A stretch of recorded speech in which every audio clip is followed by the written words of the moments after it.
Grabe si kuya, binidyoan lang si nanay sa loob ng jeep. Sana tinulungan niya, kawawa naman. Sabi ika nga nila, ano ang gagawin mo kapag nakita mo ang iyong kapwa pasahero na dinudukutan sa loob ng jeep? Magre-react ka ba o tatahimik na lang? Kaya naman panoorin mo ang video na ito kung ano ang ginawa ng isang lalaki sa katabihang matanda na tila nakuwaan pa ng video.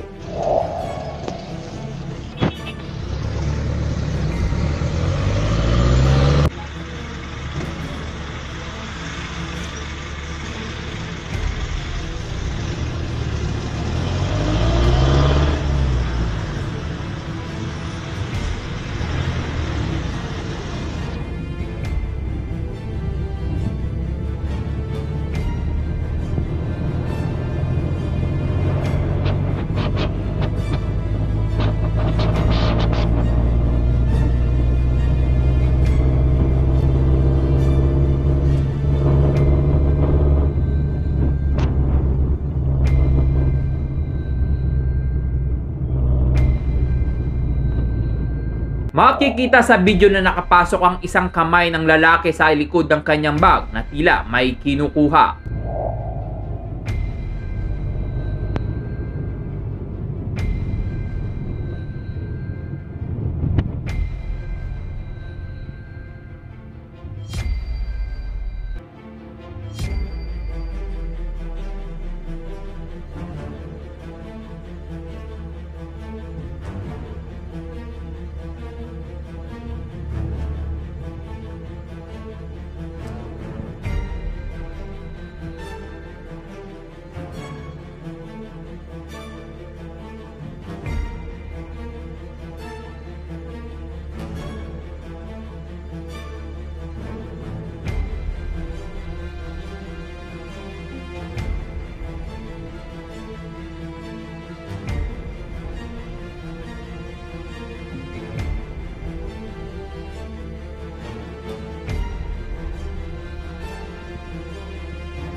Tandaan, ang mga ganitong klaseng modus ay siguradong may mga kasabwat sa loob ng jeep para malito nila ang kanilang target. Madalas, mga matatanda. Kaya naman na-share mo na ang video na ito para maging aware ang iyong pamilya at mga kaibigan. Ikaw bilang isang Pilipino, kung ikaw ang tatanungin, dapat ba sinita na nagbibideo ang mandurukot o tumahimik na lang? Well, i-comment mo na ang iyong reaksyon sa video sa baba.